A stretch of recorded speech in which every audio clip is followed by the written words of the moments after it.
इंडेसेंट proposal 1993 में बनल एगो अमेरिकी कामुक ड्रामा फिल्म हवे जेकर निर्देशन एड्रियन लाइन कईले बाड़े आ एमी हॉल्डन जोन्स लिखले बाड़ी। ई जैक एंगलहार्ट के 1988 के उपन्यास पर आधारित बा जौना में एगो अजनबी आदमी के ओर से पत्नी के रात बितावे खातिर $1,00,000 के प्रस्ताव से एगो जोड़ा के बियाह बाधित हो जाला। एह में रॉबर्ट रेडफोर्ड, डेमी मूर आ वुडी हैरेल्सन मुख्य भूमिका में बाड़े। एकरा कहानी के षड्यंत्र आ अप्रत्याशित खातिर आलोचकन के ओर से एकरा के अधिकतर नकारात्मक प्रतिक्रिया मिलल। एकरा से विवाद भी पैदा भइल। नारीवादी लोक तर्क रहल कि एह फिल्म के आधार देह व्यापार आ औरतन के संपत्ति के रूप में व्यवहार के बढ़ावा देला। एकरे बावजूद ई फिल्म बॉक्स ऑफिस पर सफल रहल आ $38 मिलियन के बजट पर दुनिया भर में लगभग $267 मिलियन के कमाई कैलस आ 1993 के छठवां सबसे ढेर कमाई करे वाली फिल्म बन गईल। इंडेसेंट प्रपोजल बॉक्स ऑफिस पर बहुत सफल रहल। अमेरिका आ कनाडा में 10 से 11 करोड़ डॉलर आ अंतर्राष्ट्रीय स्तर पर 15 से 16 करोड़ डॉलर के कमाई कैलस आ दुनिया भर में कुल 26 से 27 करोड़ डॉलर के कमाई भइल बा। ई फिल्म 7 अप्रैल 1993 के अमेरिका आ कनाडा के 1694 पर्दा पर खुलल आ अपना पहिला सप्ताहांत में 18 करोड़ डॉलर के कमाई कैलस आ अमेरिका के बॉक्स ऑफिस पर टॉप कैलस। ई ओह समय अप्रैल में रिलीज होखे खातिर सबसे बड़हन ओपनिंग रहल। 4 हफ्ता ले ई नंबर 1 पर रहल आ 1993 के छठवीं सबसे ढेर कमाई करे वाली फिल्म बनल। ई 23 अप्रैल 1993 के अंतर्राष्ट्रीय रिलीज में प्रवेश कैलस आ एकर पूर्वालोकन ऑस्ट्रेलिया के सप्ताहांत खातिर 66 गो पर्दा पे भइल। खाली 3 दिन खातिर खेलेला के बावजूद ई 3 दिन के कमाई $0.8 मिलियन, 1.16 मिलियन ऑस्ट्रेलियाई डॉलर के साथ ए हफ्ता खातिर ऑस्ट्रेलियाई बॉक्स ऑफिस पर टॉप पर रहल। ई आधिकारिक तौर पर 29 अप्रैल के ऑस्ट्रेलिया में खुलल आ 4 हफ्ता और नंबर 1 पर रहल। यूके में भी एकरा के प्रीव्यू से फायदा भइल आ यूके बॉक्स ऑफिस पर टॉप कैलस आ एकर शुरुआती वीकेंड में प्रीव्यू समेत $2.4 मिलियन के कमाई भइल। ई 3 हफ्ता ले यूके में नंबर 1 रहल। इटली में ही पैरामाउंट यूनाइटेड इंटरनेशनल पिक्चर्स के अब तक के दूसरा सबसे बड़हन ओपनिंग रहल आ एकरे शुरुआती वीकेंड के कमाई $16 लाख रहल। एह फिल्म के समीक्षन के नकारात्मक समीक्षा मिलल आ उ लोग ए फिल्म के पटकथा आ एकर अविकसित किरदारन के षड्यंत्र के हवाला दिहल। आलोचक लोग नोट कइल कि एह फिल्म के पटकथा आ एकर अविकसित किरदारन के षड्यंत्र के हवाला दिहल। आलोचक लोग नोट कइल कि ई फिल्म ऐसन फिल्म सबके सिलसिला में सबसे ताजा रहल जेमे औरतन के संपत्ति के रूप में देखल गईल, जैसे कि प्रीटी वुमन, वेगास के हनीमून आ मैडम डॉग एंड ग्लोरी। एगो प्रमुख आलोचना ई भइल कि ई फिल्म अपना संभावित लुभावन आधार के पूरा तरीका से खोज ना कैलस। द न्यूयॉर्क टाइम के जेनेट मसलिन लिखले बाड़ी की अपना तमाम दिखाई देवे वाला हिम्मत के बावजूद अशोभनीय प्रस्ताव बहुत ज़्यादा सावधान बा। तीनों प्रिंसिपल में से कोनो प्रिंसिपल सचमुच एके रूप में ना बदलेला। कहानी के नतीजा है कोनो बेबाक बात ना, जौना से मामला दिलचस्प हो सकेला ओकरा के अनुमति दिहल गईल बा। रोमांटिक मूड के धुंधला कर दिहल जाला। कोनो पात्र के ना कहानी के सीमा से बाहर के जिंदगी होखे। हालांकि अकेला गेज जब एगो बड़का जश्न मनावे के बा, जुआ जीत अचानक 200 के पार्टी देला। बेनामी सोईने दिखाई देवे वाला दोस्त।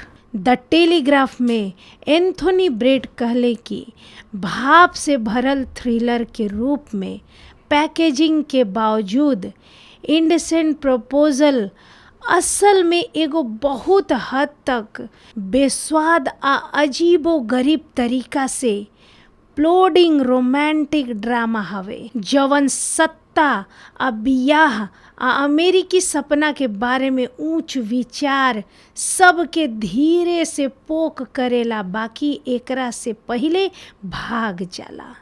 ई कौनो भी बहुत पासा वाला चीज पर हिट होला। एंटरटेनमेंट वीकली में ओवेन ग्लाइबरमैन लिखले बाड़न की अशोभनीय प्रस्ताव के शुरुआत की होला आ एगो सुस्त आ चौंकावे वाला साधारण घरेलू सोप आरोप में बदल जाए। 91/2 वीक के तरह सिनेमा में सब छेड़खानी बा, सब कॉमन बा। अगला बेर लाइन के कुछ 3 औरी अशोभनीय चीज खातिर कोशिश करे के चाही। आलोचक लोग आम तौर पर रेडफोर्ड के परफॉर्मेंस के तारीफ कईल। बाकी कुछ लोग के दुख रहे कि जॉन गेज के किरदार बहुत ढेर सहानुभूति वाला धार दिहल गईल। आई भूमिका रेडफोर्ड खातिर एक बेर फिर से जे गेट्सबी के भूमिका निभावे के मौका भर रहल। ग्लाइबरमैन लिखले बाड़न की माइकल डॉगलस के गार्डन गेक्को नियर इनमें भी पैसा के ऊ आभा बा जवन की अनुका गहिराह सूट में भी लगभग स्पर्श करे लायक होला। ऊ चमकेले आउ ऐसन आदमी के सूखल लोभ के साथ बोले ले जेकरा लगे ऊ चीज बहुत ढेर हो गईल होखे आ अब मिल जाला। लोग के परख के ओकर लात मारेला। ओह लोग के अनुभव के माध्यम से जियत। मसलिन लिखले बाड़ी की मूर के बारे में ऊ ऐसन गति से धधकत तरीका से गुजरे खाती आपन पूरा मेहनत। डाल मूर के बारे में मसलिन लिखले बाड़ी की ऊ अपन पूरा मेहनत के ऐसन गति से गुजरे में धधकत रहेली आ कौनो ऐसन गति में ना जवन ओह लोग के पीछे पड़ सकेला। ई भूमिका खातिर ठीक बा। ऊ तबे डगमगा जाली जब पटकथा गूंगा हो जाला या हाउसलर के ऊपर उठ जाला। टॉड मैककार्टी लिखले बाड़न की फिल्म के कवन भावनात्मक वेधता जरूर बा, ई मूर के परफॉर्मेंस से उपजल बा, जवन जीवंत दिल के बात आ विश्वास करे लायक बाटे जबले की पटकथा एकर अनुमति ना दे जाले। कई समीक्षक लोग के हैरेल्सन के कलाकारन के कमजोर कड़ी पावल। मैककार्टी के लिखल कि अभिनेता के पहिले में पप्पी डॉग लव दिखावे के अलावा बहुत कुछ ना दिहल जाला। खंड आ दूसरा में मानक मुद्दा के ईर्ष्या। हालांकि कई गो समीक्षक लोग ए फिल्म के सहायक कलाकार लोग के तारीफ कइल, खास तौर पर ओलिवर प्लैट मर्फी लोग के बुद्धिमान लीची वकील के रूप में बा। कई गो समीक्षन के राय रहे कि क्लाइमेटिक सौदा भइला के बाद ए फिल्म के कथात्मक भाव खत्म हो जाला। साल 2014 के एगो समीक्षा में नाथन रबीन लिखले बाड़न कि अशोभनीय प्रस्ताव में दांव के एगो अलग कमी बा। दूसरा, डायना गेज के साथ रात से लवटत बाड़ी। $1,00,000 जे अभी कुछ पल पहिले चलत रहे, ओकरा के बदले आखिर ओकरा के पति के जिंदगी के कोनो फर्क ना पड़ेला। डायना के ई ना चाही। पैसा अंततः अशोभनीय प्रस्ताव के लीची परी कथा के दुनिया में कोनो फर्क ना पड़ेला। खाली प्यार आ पैसा के कोनो महत्व ना होला, खाली प्यार होला। और जब पैसा ओह प्यार के माटी बनावे के खतरा पैदा करेला, तब ओकरा के खुल के खारिज करे के पड़ेला। एह फिल्म में नारीवादी आ समीक्षक लोग के भी काफ़ी प्रतिक्रिया मिलल, काहे से कि एह में एगो औरत के अपना पति के फायदा खातिर अपना शरीर से आदान प्रदान करे के चित्रण कइल गइल बा। रोलिंग स्टोन के पीटर टेवर्स ए फिल्म के सेक्सिस्ट प्रचार कइले। लड़कियन के उ सिनेमा देख के कहल जाए कि रौरा होमवर्क करे के बा, MBA करवावे के कष्ट करे के जरूरत नहीं खे, बस रौरा पर्याप्त डाइट करे के पड़ी। एनोरेक्सिक होके खातिर कुछ सिलिकॉन लेके ओह अकेला अरबपति के खोजल जा सकेला। नारीवादी लेखिका सुसान फालूदी ए फिल्म में गेज के हरकत के तुलना अनिवार्य से पैसा से, औरत के बलात्कार से कैली। निर्माता डेनिस डी नोवी के सुझाव रहल कि एक फिल्म के जेल में महिला फिल्म के रूप में देखावल जा सकेला, काहे से कि एह में एगो औरत बाड़ी जे अधीन नियंत्रित स्थिति में बाड़ी। कैमिली पगलिया एह बात से असहमत रहली आ कहली कि एह तस्वीर में का बा कि सिनेमा देखे वाला लोग औरतन के कामुकता के साथ ऐसन तरीका से तालमेल बैठावेला जेकरा के नारीवादी बयानबाजी परिभाषित करे में असमर्थ बा। Amy Holden Jones Los Angeles Times में यह फिल्म के बचाव लिखली आ तर्क दिहली कि डायना के पसंद में एजेंसी बा आ यह फिल्म पर जवन आलोचना लगावल गइल बा ओकर बहुते हिस्सा पुरुष समीक्षन से भइल बा। बाद में जोन्स कहले कि जब ये फिल्म रिलीज भइल तभी बहुत विवाद पैदा कैलस, काहे से कि रउआ जानत बानी हम ई बात कैसे लिख सकत रहनी कि एगो औरत के एह लइका के साथ रात बितावे के काम $1,00,000 में। ई विचार की मेहरारू के ओह में से कोनो चीज से प्रलोभन ना मिले के चाही आ ओकरा अतना शुद्ध होखे के चाही कि रउरा ओकरा ऐसन महसूस करे पर सिनेमा ना बना सकिले, माने कि जाके कोनो फ्रेंच सिनेमा देखी। ई एकरा से ढेर जटिल बा। एह फिल्म के सकारात्मक समीक्षा करे वाला कुछ समीक्षन में रोजर एबर्ड के नाम शामिल बा। एबर्ड ए फिल्म के रिस्केल एंड एबर्ड पर अंगूठा दिहले, जबकि उनकर साथी जीन सिस्केल एकरा के अंगूठा दिहले। अपना प्रिंट रिव्यू में एबर्ड मान लिहले कि तर्क के बड़हन चुनौती बाड़ी सा आ कथानक हेर फेर वाला बाटे। बाकी कहले कि यहाँ एगो वास्तविक रोमांटिक भावना काम करेला। इ निष्कर्ष निकलले कि अविश्वास के जरूरी निलंबन काहे बा। हम टिकट के खिड़की पर लाइन में खड़ा हो गईनी। हम असली दुनिया छोड़ल चाहत बानी 1-2 घंटा खातिर। वैसे भी उहे फिल्म के व्यभिचार के वास्तविक रात के ऑफ स्क्रीन रखे के फैसला के भी बुद्धिमानी बतावेले। द न्यूयॉर्क टाइम्स के कैरिन जेम्स भी एगो सकारात्मक समीक्षा दिहली आ लिखली कि वेगास में हनीमून आ मैड डॉग एंड ग्लोरी लोग के खरीद आ वस्तु विनिमय के मुद्दा के आसपास नाचत बाड़े।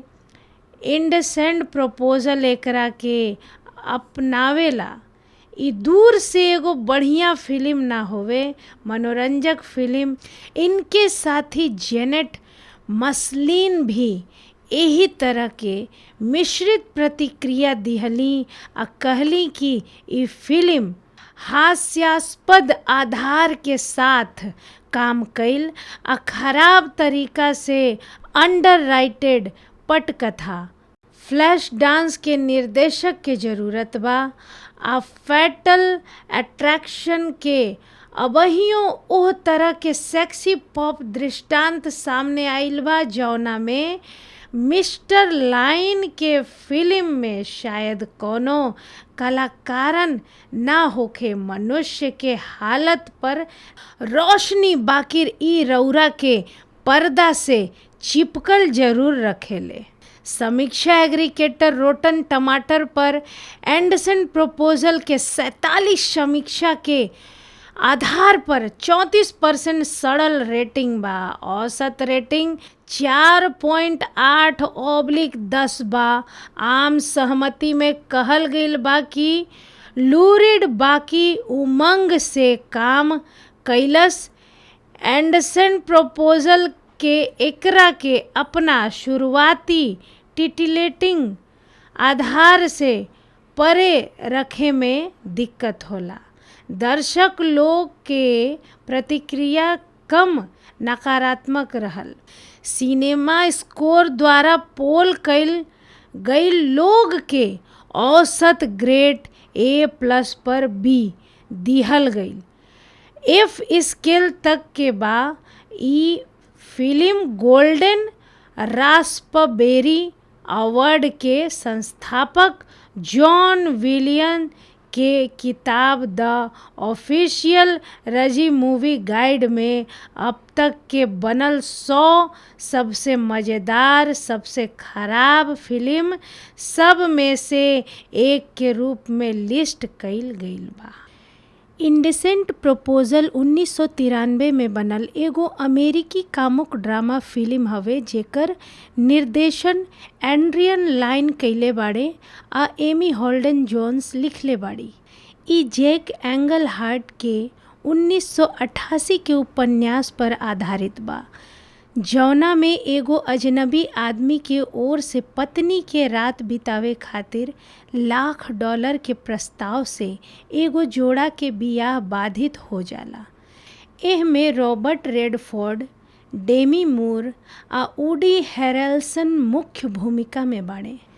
एकरा कहानी के षड्यंत्र आ अप्रत्याशित खातिर आलोचकन के ओर से एकरा के अधिकतर नकारात्मक प्रतिक्रिया मिलल। एकरा से विवाद भी पैदा भइल। नारीवादी लोक तर्क रहल कि एह फिल्म के आधार देह व्यापार आ औरतन के संपत्ति के रूप में व्यवहार के बढ़ावा देला। एकरे बावजूद ई फिल्म बॉक्स ऑफिस पर सफल रहल आ 38 मिलियन डॉलर के बजट पर दुनिया भर में लगभग 267 मिलियन डॉलर के कमाई कैलस आ 1993 के छठवा सबसे ढेर कमाई करे वाली फिल्म बन गईल। इंडेसेंट प्रपोजल बॉक्स ऑफिस पर बहुत सफल रहल। अमेरिका आ कनाडा में 10 से 11 करोड़ डॉलर आ अंतर्राष्ट्रीय स्तर पर 15 से 16 करोड़ डॉलर के कमाई कैलस आ दुनिया भर में कुल 26 से 27 करोड़ डॉलर के कमाई भइल बा। ई फिल्म 7 अप्रैल 1993 के अमेरिका आ कनाडा के 1694 पर्दा पर खुलल आ अपना पहिला सप्ताहांत में 18 करोड़ डॉलर के कमाई कैलस आ अमेरिका के बॉक्स ऑफिस पर टॉप कैलस। ई ओह समय अप्रैल में रिलीज होखे खातिर सबसे बड़हन ओपनिंग रहल। 4 हफ्ता ले ई नंबर 1 पर रहल आ 1993 के छठवीं सबसे ढेर कमाई करे वाली फिल्म बनल। ई 23 अप्रैल 1993 के अंतर्राष्ट्रीय रिलीज में प्रवेश कैलस आ एकर पूर्वालोकन ऑस्ट्रेलिया के सप्ताहांत खातिर 66 गो पर्दा पे भइल। खाली 3 दिन खातिर खेलेला के बावजूद ई 3 दिन के कमाई 0.8 मिलियन डॉलर 1.16 मिलियन ऑस्ट्रेलियाई डॉलर के साथ ए हफ्ता खातिर ऑस्ट्रेलियाई बॉक्स ऑफिस पर टॉप पर रहल। ई आधिकारिक तौर पर 29 अप्रैल के ऑस्ट्रेलिया में खुलल आ 4 हफ्ता और नंबर 1 पर रहल। यूके में भी एकरा के प्रीव्यू से फायदा भइल आ यूके बॉक्स ऑफिस पर टॉप कैलस आ एकर शुरुआती वीकेंड में प्रीव्यू समेत 2.4 मिलियन डॉलर के कमाई भइल। ई 3 हफ्ता ले यूके में नंबर 1 रहल। इटली में ही पैरामाउंट यूनाइटेड इंटरनेशनल पिक्चर्स के अब तक के दूसरा सबसे बड़हन ओपनिंग रहल आ एकरे शुरुआती वीकेंड के कमाई 16 लाख डॉलर रहल। एह फिल्म के समीक्षन के नकारात्मक समीक्षा मिलल आ उ लोग ए फिल्म के पटकथा आ एकर अविकसित किरदारन के षड्यंत्र के हवाला दिहल। आलोचक लोग नोट कैल कि एह फिल्म के पटकथा आ एकर अविकसित किरदारन के षड्यंत्र के हवाला दिहल। आलोचक लोग नोट कैल कि ई फिल्म ऐसन फिल्म सबके सिलसिला में सबसे ताज़ा रहल जेमे औरतन के संपत्ति के रूप में देखल गईल, जैसे कि प्रीटी वुमन, वेगास के हनीमून आ मैडम डॉग एंड ग्लोरी। एगो प्रमुख आलोचना ई भइल कि ई फिल्म अपना संभावित लुभावन आधार के पूरा तरीका से खोज ना कैलस। द न्यूयॉर्क टाइम के जेनेट मसलिन लिखले बानी कि अपना तमाम दिखाई देवे वाला हिम्मत के बावजूद अशोभनीय प्रस्ताव बहुत ज़्यादा सावधान बा। तीनों प्रिंसिपल में से कोनो प्रिंसिपल सचमुच एके रूप में ना बदलेला। कहानी के नतीजा है कौनो बेबाक बात ना, जौना से मामला दिलचस्प हो सकेला ओकरा के अनुमति दिहल गईल बा। रोमांटिक मूड के धुंधला कर दिहल जाला। कौनो पात्र के ना कहानी के सीमा से बाहर के जिंदगी होखे। हालांकि अकेला गेज जब एगो बड़का जश्न मनावे के बा, जुआ जीत अचानक 200 के पार्टी देला। बेनामी सोईने दिखाई देवे वाला दोस्त। द टेलीग्राफ में एंथोनी ब्रेड कहले कि भाप से भरल थ्रिलर के रूप में पैकेजिंग के बावजूद इंडेसेंट प्रपोजल असल में एगो बहुत हद तक बेस्वाद आ अजीबो गरीब तरीका से प्लोडिंग रोमांटिक ड्रामा हवे जवन सत्ता आ बियाह आ अमेरिकी सपना के बारे में ऊंच विचार सबके धीरे से पोक करेला, बाकी एकरा से पहिले भाग जाला। ई कौनो भी बहुत पासा वाला चीज पर हिट होला।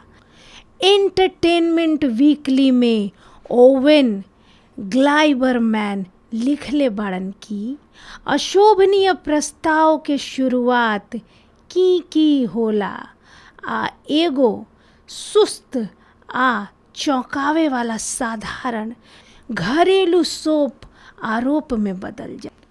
91/2 वीक के तरह सिनेमा में सब छेड़खानी बा, सब कॉमन बा। अगिला बेर लाइन के कुछ 3 औरी अशोभनीय चीज खातिर कोशिश करे के चाही। आलोचक लोग आमतौर पर रेडफोर्ड के परफॉर्मेंस के तारीफ कइल, बाकी कुछ लोग के दुख रहे कि जॉन गेज के किरदार बहुत ढेर सहानुभूति वाला धार दिहल गइल। आई भूमिका रेडफोर्ड खातिर एक बेर फिर से जे गेट्सबी के भूमिका निभावे के मौका भर रहल। ग्लाइबरमैन लिखले बाड़न की माइकल डॉगलस के गार्डन गेक्को नियर इनमें भी पैसा के ऊ आभा बा जवन की अनुका गहिराह सूट में भी लगभग स्पर्श करे लायक होला। ऊ चमकेले आ ऊ ऐसन आदमी के सूखल लोभ के साथ बोले ले जेकरा लगे ऊ चीज बहुत ढेर हो गईल होखे आ अब मिल जाला। लोग के परख के ओकर लात मारेला, ओह लोग के अनुभव के माध्यम से जियत। मसलीन लिखले बाड़ी की मूर के बारे में ऊ ऐसन गति से धधकत तरीका से गुजरे खाती आपन पूरा मेहनत। डाल मूर के बारे में मसलिन लिखले बाड़ी की ऊ अपन पूरा मेहनत के ऐसन गति से गुजरे में धधकत रहेली आ कौनो ऐसन गति में ना जवन ओह लोग के पीछे पड़ सकेला। ई भूमिका खातिर ठीक बा। ऊ तबे डगमगा जाली जब पटकथा गूंगा हो जाला या हाउसलर के ऊपर उठ जाला। टॉड मैककार्टी लिखले बाड़न की फिल्म के कवन भावनात्मक वेधता जरूर बा, ई मूर के परफॉर्मेंस से उपजल बा जवन जीवंत दिल के बात आ विश्वास करे लायक बाटे जबले की पटकथा एकर अनुमति ना दे जाले। कई समीक्षक लोग के हैरेल्सन के कलाकारन के कमजोर कड़ी पावल। मैककार्टी के लिखल कि अभिनेता के पहिले में पप्पी डॉग लव दिखावे के अलावा बहुत कुछ ना दिहल जाला खंड आ दूसरा में मानक मुद्दा के ईर्ष्या। हालांकि कई गो समीक्षक लोग ए फिल्म के सहायक कलाकार लोग के तारीफ कइल, खास तौर पर ओलिवर प्लैट मर्फी लोग के बुद्धिमान लीची वकील के रूप में बा। कई गो समीक्षन के राय रहे कि क्लाइमेटिक सौदा भइला के बाद ए फिल्म के कथात्मक भाव खत्म हो जाला। साल 2014 के एगो समीक्षा में नाथन रबीन लिखले बाड़न की अशोभनीय प्रस्ताव में दांव के एगो अलग कमी बा। दूसरा, डायना गेज के साथ रात से लवटत बाड़ी। $1,00,000 जे अभी कुछ पल पहिले चलत रहे ओकरा के बदले आखिर ओकरा के पति के जिंदगी के कोनो फर्क ना पड़ेला। डायना के ई ना चाही। पैसा अंततः अशोभनीय प्रस्ताव के लीची परी कथा के दुनिया में कोनो फर्क ना पड़ेला। खाली प्यार आ पैसा के कोनो महत्व ना होला, खाली प्यार होला। और जब पैसा ओह प्यार के माटी बनावे के खतरा पैदा करेला तब ओकरा के खुल के खारिज करे के पड़ेला। एह फिल्म में नारीवादी आ समीक्षक लोग के भी काफ़ी प्रतिक्रिया मिलल, काहे से कि एह में एगो औरत के अपना पति के फायदा खातिर अपना शरीर से आदान प्रदान करे के चित्रण कइल गइल बा। रोलिंग स्टोन के पीटर टेवर्स ए फिल्म के सेक्सिस्ट प्रचार कइले। लड़कियन के उ सिनेमा देख के कहल जाए कि रौरा होमवर्क करे के बा, MBA करवावे के कष्ट करे के जरूरत नइखे, बस रौरा पर्याप्त डाइट करे के पड़ी। एनोरेक्सिक होके खातिर कुछ सिलिकॉन लेके ओह अकेला अरबपति के खोजल जा सकेला। नारीवादी लेखिका सुसान फालूदी ए फिल्म में गेज के हरकत के तुलना अनिवार्य से पैसा से, औरत के बलात्कार से कैली। निर्माता डेनिस डी नोवी के सुझाव रहल कि एक फिल्म के जेल में महिला फिल्म के रूप में देखावल जा सकेला, काहे से कि एह में एगो औरत बाड़ी जे अधीन नियंत्रित स्थिति में बाड़ी। कैमिली पगलिया एह बात से असहमत रहली आ कहली कि एह तस्वीर में का बा कि सिनेमा देखे वाला लोग औरतन के कामुकता के साथ ऐसन तरीका से तालमेल बैठावेला जेकरा के नारीवादी बयानबाजी परिभाषित करे में असमर्थ बा। Amy Holden Jones Los Angeles Times में यह फिल्म के बचाव लिखली आ तर्क दिहली कि डायना के पसंद में एजेंसी बा आ एह फिल्म पर जवन आलोचना लगावल गइल बा ओकर बहुते हिस्सा पुरुष समीक्षण से भइल बा।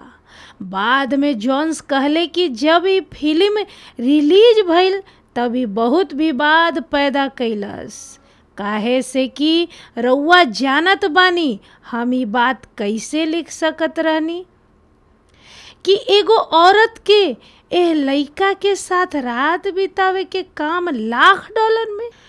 ई विचार कि मेहरारू के ओह में से कोनो चीज से प्रलोभन ना मिले के चाही आ ओकरा अतना शुद्ध होखे के चाही कि रौरा ओकरा ऐसन महसूस करे पर सिनेमा ना बना सकिले, माने कि जाके कोनो फ्रेंच सिनेमा देखी। ई एकरा से ढेर जटिल बा। एह फिल्म के सकारात्मक समीक्षा करे वाला कुछ समीक्षण में रोजर एबर्ड के नाम शामिल बा। एबर्ड ए फिल्म के रिस्केल एंड एबर्ड पर अंगूठा दिहले, जबकि उनकर साथी जीन सिस्केल एकरा के अंगूठा दिहले। अपना प्रिंट रिव्यू में एबर्ड मान लिहले कि तर्क के बड़हन चुनौती बाड़ी सा आ कथानक हेर फेर वाला बाटे। बाकी कहले कि यहाँ एगो वास्तविक रोमांटिक भावना काम करेला।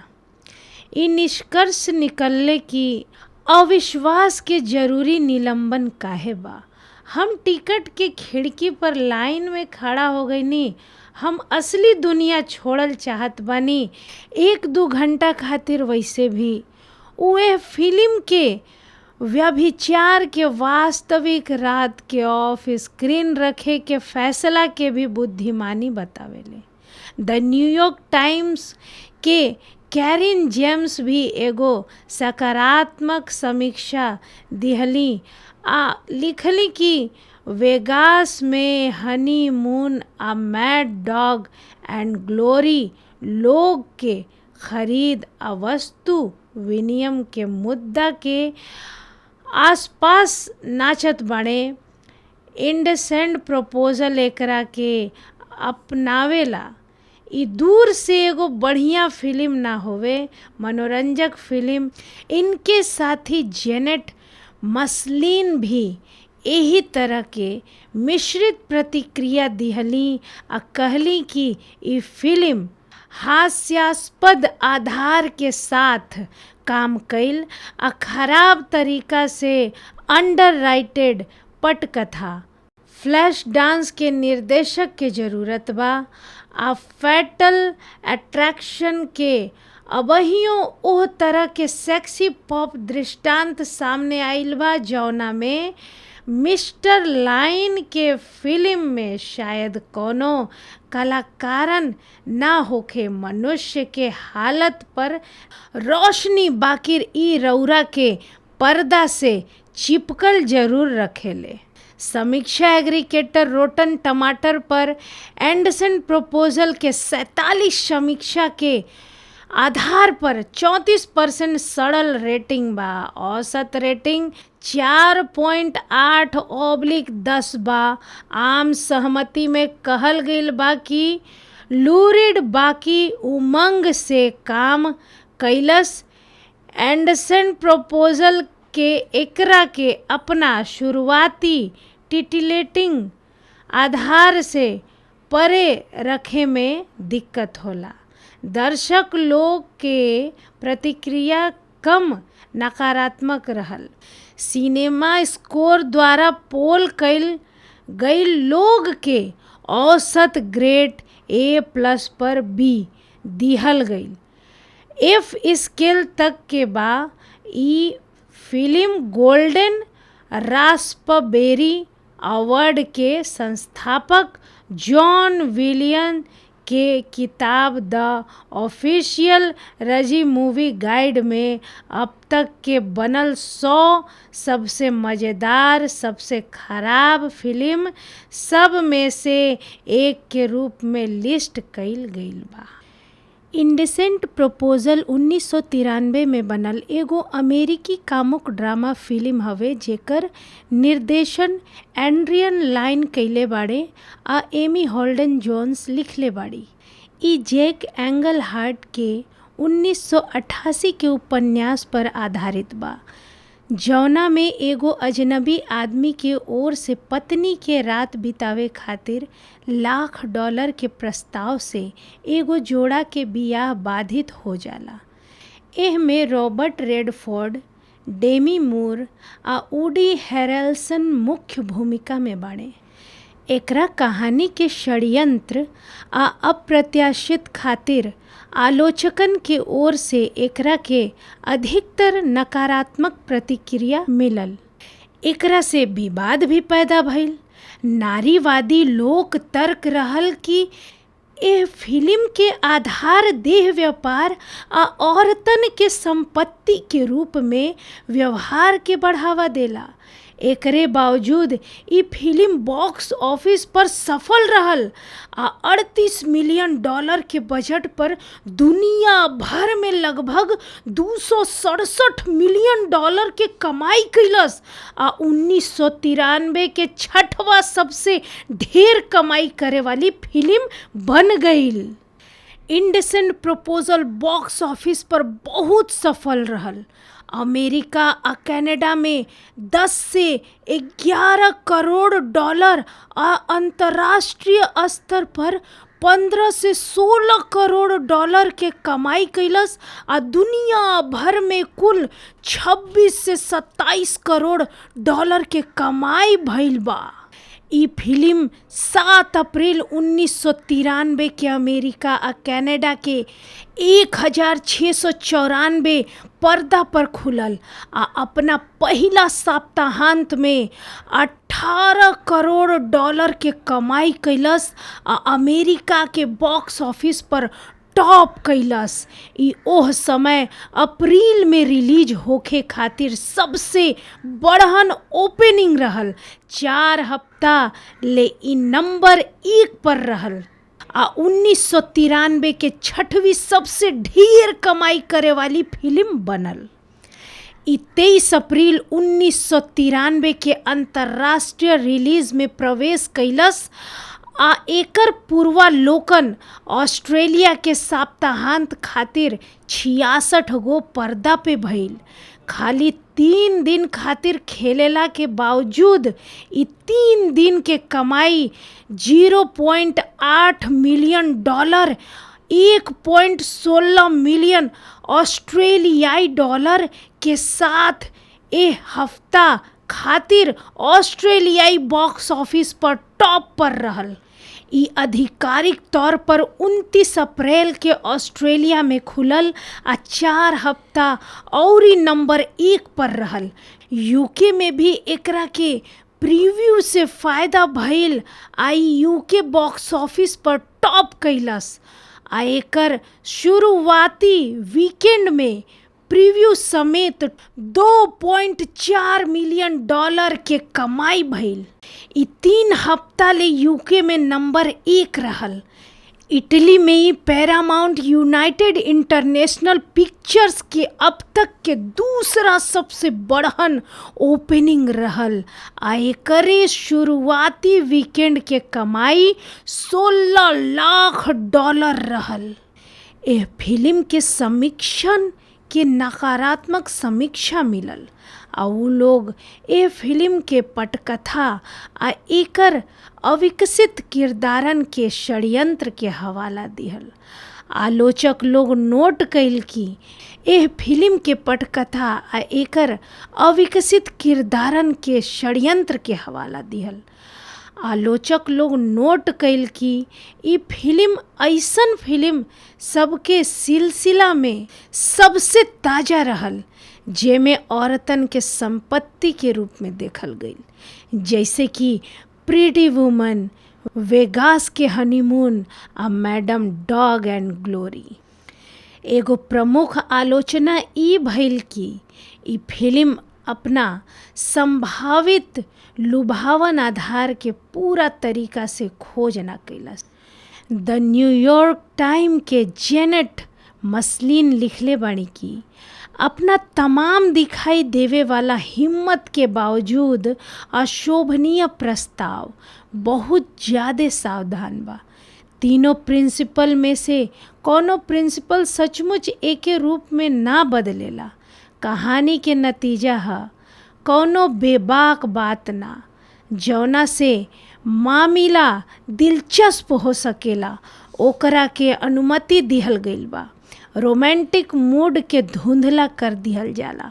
कोनो पात्र के ना कहानी के सीमा से बाहर के जिंदगी होखे। हालांकि अकेला गेज जब एगो बड़का जश्न मनावे के बा, जुआ जीत अचानक 200 के पार्टी देला। बेनामी सोईने दिखाई देवे वाला दोस्त। द टेलीग्राफ में एंथोनी ब्रेड कहले कि भाव से भरल थ्रिलर के रूप में पैकेजिंग के बावजूद इंडेसेंट प्रपोजल असल में एगो बहुत हद तक बेस्वाद आ अजीबो गरीब तरीका से प्लोडिंग रोमांटिक ड्रामा हवे, जवन सत्ता आ बियाह आ अमेरिकी सपना के बारे में ऊंच विचार सबके धीरे से पोक करेला, बाकी एकरा से पहिले भाग जाला। ई कौनो भी बहुत पासा वाला चीज पर हिट होला। एंटरटेनमेंट वीकली में ओवेन ग्लाइबरमैन लिखले बाड़न कि अशोभनीय प्रस्ताव के शुरुआत की होला आ एगो सुस्त आ चौंकावे वाला साधारण घरेलू सोप आरोप में बदल जाए। 91/2 वीक के तरह सिनेमा में सब छेड़खानी बा, सब कॉमन बा अगिला बेर लाइन के कुछ 3 औरी अशोभनीय चीज खातिर कोशिश करे के चाही। आलोचक लोग आमतौर पर रेडफोर्ड के परफॉर्मेंस के तारीफ कइल। बाकी कुछ लोग के दुख रहे कि जॉन गेज के किरदार बहुत ढेर सहानुभूति वाला धार दिहल गइल। आई भूमिका रेडफोर्ड खातिर एक बेर फिर से जे गेट्सबी के भूमिका निभावे के मौका भर रहल। ग्लाइबरमैन लिखले बाड़न कि माइकल डगलस के गार्डन गेक्को नियर इनमें भी पैसा के ऊ आभा बा जवन की अनुका गहिराह सूट में भी लगभग स्पर्श करे लायक होला। ऊ चमकेले आउ ऐसन आदमी के सूखल लोभ के साथ बोले ले जेकरा लगे ऊ चीज बहुत ढेर हो गईल होखे आ अब मिल जाला। लोग के परख के ओकर लात मारेला।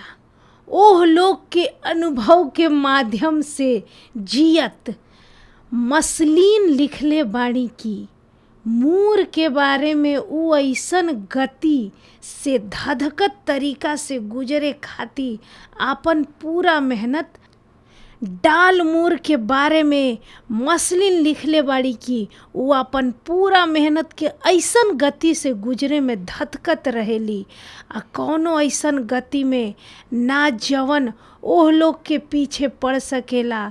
ई भूमिका खातिर ठीक बा। ऊ तबे डगमगा जाली जब पटकथा गूंगा हो जाला या हाउसलर के ऊपर उठ जाला। टॉड मैककार्टी लिखले बाड़न की फिल्म के कवन भावनात्मक वेधता जरूर बा ई मूर के परफॉर्मेंस से उपजल बा जवन जीवंत दिल के बात आ विश्वास करे लायक बाटे जबले की पटकथा एकर अनुमति ना दे जाले। कई समीक्षक लोग के हैरेल्सन के कलाकारन के कमजोर कड़ी पावल। मैककार्टी के लिखल कि अभिनेता के पहले में पप्पी डॉग लव दिखावे के अलावा बहुत कुछ ना दिहल जाला खंड आ दूसरा में मानक मुद्दा के ईर्ष्या। हालांकि कई गो समीक्षक लोग ए फिल्म के सहायक कलाकार लोग के तारीफ कइल, खास तौर पर ओलिवर प्लैट मर्फी लोग के बुद्धिमान लीची वकील के रूप में बा। कई गो समीक्षन के राय रहे कि क्लाइमेटिक सौदा भइला के बाद ए फिल्म के कथात्मक भाव खत्म हो जाला। साल 2014 के एगो समीक्षा में नाथन रबीन लिखले बाड़न की अशोभनीय प्रस्ताव में दांव के एगो अलग कमी बा। दूसरा, डायना गेज के साथ रात से लवटत बाड़ी। $1,00,000 जे अभी कुछ पल पहिले चलत रहे ओकरा के बदले आखिर ओकरा के पति के जिंदगी के कोनो फर्क ना पड़ेला। डायना के ई ना चाही। पैसा अंततः अशोभनीय प्रस्ताव के लीची परी कथा के दुनिया में कोनो फर्क ना पड़ेला। खाली प्यार आ पैसा के कोनो महत्व ना होला, खाली प्यार होला। और जब पैसा ओह प्यार के माटी बनावे के खतरा पैदा करेला तब ओकरा के खुल के खारिज करे के पड़ेला। एह फिल्म में नारीवादी आ समीक्षक लोग के भी काफ़ी प्रतिक्रिया मिलल, काहे से कि एह में एगो औरत के अपना पति के फायदा खातिर अपना शरीर से आदान प्रदान करे के चित्रण कइल गइल बा। रोलिंग स्टोन के पीटर टेवर्स ए फिल्म के सेक्सिस्ट प्रचार कइले। लड़कियन के उ सिनेमा देख के कहल जाए कि रौरा होमवर्क करे के बा, MBA करवावे के कष्ट करे के जरूरत नहीं खे, बस रौरा पर्याप्त डाइट करे के पड़ी। एनोरेक्सिक होके खातिर कुछ सिलिकॉन लेके ओह अकेला अरबपति के खोजल जा सकेला। नारीवादी लेखिका सुसान फालूदी ए फिल्म में गेज के हरकत के तुलना अनिवार्य से पैसा से, औरत के बलात्कार से कैली। निर्माता डेनिस डी नोवी के सुझाव रहल कि एक फिल्म के जेल में महिला फिल्म के रूप में देखावल जा सकेला, काहे से कि एह में एगो औरत बाड़ी जे अधीन नियंत्रित स्थिति में बाड़ी।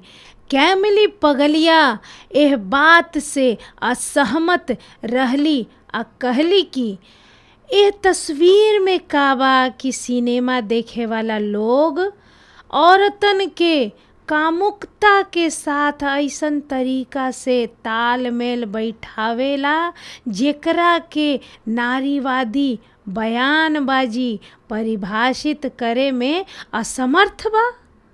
एमी Holden Jones Los Angeles Times में यह फिल्म के बचाव लिखली आ तर्क दिहली कि डायना के पसंद में एजेंसी बा आ एह फिल्म पर जवन आलोचना लगावल गईल बा ओकर बहुते हिस्सा पुरुष समीक्षण से भइल बा।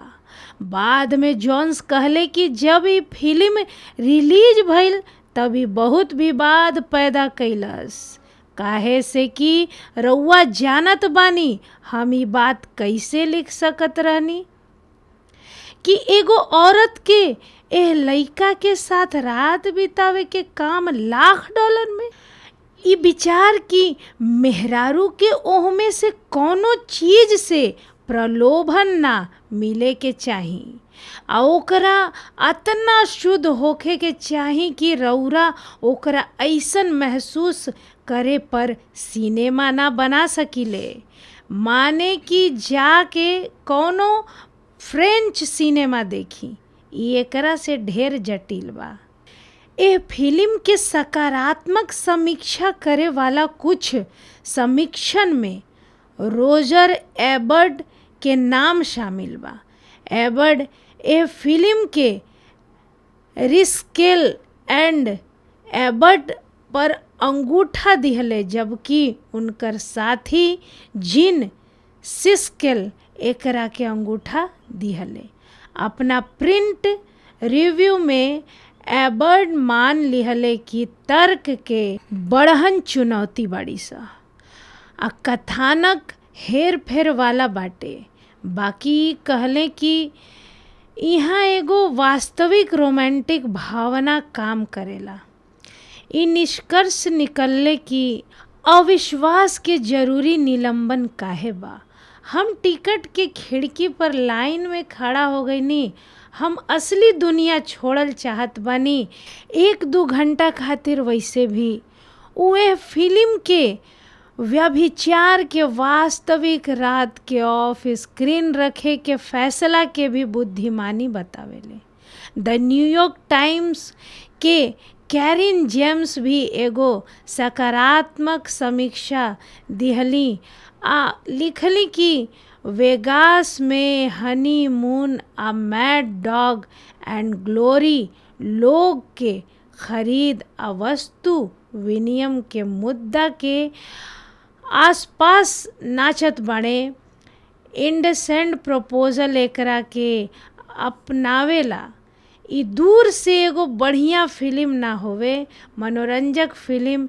इनके साथी जेनेट मसलिन भी यही तरह के मिश्रित प्रतिक्रिया दिहली आ कहली कि ई फिल्म हास्यास्पद आधार के साथ काम कैल आ खराब तरीका से अंडरराइटेड पटकथा फ्लैश डांस के निर्देशक के जरूरत बा आ फैटल अट्रैक्शन के अबहियों ओह तरह के सेक्सी पॉप दृष्टांत सामने आइल बा जौना में मिस्टर लाइन के फिल्म में शायद कोनो कलाकारन ना होखे मनुष्य के हालत पर रोशनी, बाकिर ई रौरा के पर्दा से चिपकल जरूर रखेले। समीक्षा एग्रीगेटर रोटन टमाटर पर एंडरसन प्रपोजल के 47 समीक्षा के आधार पर 34% सड़ल रेटिंग बा। औसत रेटिंग 4.8/10 बा। आम सहमति में कहल गईल बा कि लूरिड बाकी उमंग से काम कैलस। एंडरसन प्रपोजल के एकरा के अपना शुरुआती टिटिलेटिंग आधार से परे रखे में दिक्कत होला। दर्शक लोग के प्रतिक्रिया कम नकारात्मक रहल। सिनेमा स्कोर द्वारा पोल कईल गईल लोग के औसत ग्रेड A+ पर B दिहल गईल। F स्केल तक के बा। ई फिल्म गोल्डन रास्पबेरी अवार्ड के संस्थापक जॉन विलियन के किताब द ऑफिशियल रजी मूवी गाइड में अब तक के बनल 100 सबसे मज़ेदार, सबसे खराब फिल्म सब में से एक के रूप में लिस्ट कईल गईल बा। इंडेसेंट प्रपोजल 1993 में बनल एगो अमेरिकी कामुक ड्रामा फिल्म हवे जेकर निर्देशन एड्रियन लाइन कइले बाड़े आ एमी हॉल्डन जोन्स लिखले बाड़ी। ई जैक एंगलहार्ट के 1988 के उपन्यास पर आधारित बा, जौना में एगो अजनबी आदमी के ओर से पत्नी के रात बितावे खातिर $1,00,000 के प्रस्ताव से एगो जोड़ा के बियाह बाधित हो जाला। एह में रॉबर्ट रेडफोर्ड, डेमी मूर आ वुडी हैरेल्सन मुख्य भूमिका में बाड़े। एकरा कहानी के षड्यंत्र आ अप्रत्याशित खातिर आलोचकन के ओर से एकरा के अधिकतर नकारात्मक प्रतिक्रिया मिलल। एकरा से विवाद भी पैदा भइल। नारीवादी लोक तर्क रहल कि एह फिल्म के आधार देह व्यापार आ औरतन के संपत्ति के रूप में व्यवहार के बढ़ावा देला। एकरे बावजूद ई फिल्म बॉक्स ऑफिस पर सफल रहल आ $38 मिलियन के बजट पर दुनिया भर में लगभग $267 मिलियन के कमाई कैलस आ 1993 के छठवां सबसे ढेर कमाई करे वाली फिल्म बन गईल। इंडेसेंट प्रपोजल बॉक्स ऑफिस पर बहुत सफल रहल। अमेरिका आ कनाडा में 10 से 11 करोड़ डॉलर आ अंतर्राष्ट्रीय स्तर पर 15 से 16 करोड़ डॉलर के कमाई कैलस आ दुनिया भर में कुल 26 से 27 करोड़ डॉलर के कमाई भइल बा। ई फिल्म 7 अप्रैल 1993 के अमेरिका आ कनाडा के 1694 पर्दा पर खुलल आ अपना पहिला सप्ताहांत में 18 करोड़ डॉलर के कमाई कैलस आ अमेरिका के बॉक्स ऑफिस पर टॉप कैलस। ई ओह समय अप्रैल में रिलीज होखे खातिर सबसे बड़हन ओपनिंग रहल। 4 हफ्ता ले ई नंबर 1 पर रहल आ 1993 के 6वीं सबसे ढेर कमाई करे वाली फिल्म बनल। ई 23 अप्रैल 1993 के अंतर्राष्ट्रीय रिलीज में प्रवेश कैलस आ एकर पूर्वालोकन ऑस्ट्रेलिया के सप्ताहांत खातिर 66 गो पर्दा पे भइल। खाली 3 दिन खातिर खेलेला के बावजूद ई 3 दिन के कमाई $0.8 मिलियन, 1.16 मिलियन ऑस्ट्रेलियाई डॉलर के साथ ए हफ्ता खातिर ऑस्ट्रेलियाई बॉक्स ऑफिस पर टॉप पर रहल। ई आधिकारिक तौर पर 29 अप्रैल के ऑस्ट्रेलिया में खुलल आ 4 हफ्ता और नंबर 1 पर रहल। यूके में भी एकरा के प्रीव्यू से फायदा भइल आ यूके बॉक्स ऑफिस पर टॉप कैलस आ एकर शुरुआती वीकेंड में प्रीव्यू समेत $2.4 मिलियन के कमाई भइल। ई 3 हफ्ता ले यूके में नंबर 1 रहल। इटली में ही पैरामाउंट यूनाइटेड इंटरनेशनल पिक्चर्स के अब तक के दूसरा सबसे बड़हन ओपनिंग रहल आ एकरे शुरुआती वीकेंड के कमाई $16 लाख रहल। एह फिल्म के समीक्षन के नकारात्मक समीक्षा मिलल आ उ लोग ए फिल्म के पटकथा आ एकर अविकसित किरदारन के षड्यंत्र के हवाला दिहल। आलोचक लोग नोट कैल कि एह फिल्म के पटकथा आ एकर अविकसित किरदारन के षड्यंत्र के हवाला दिहल।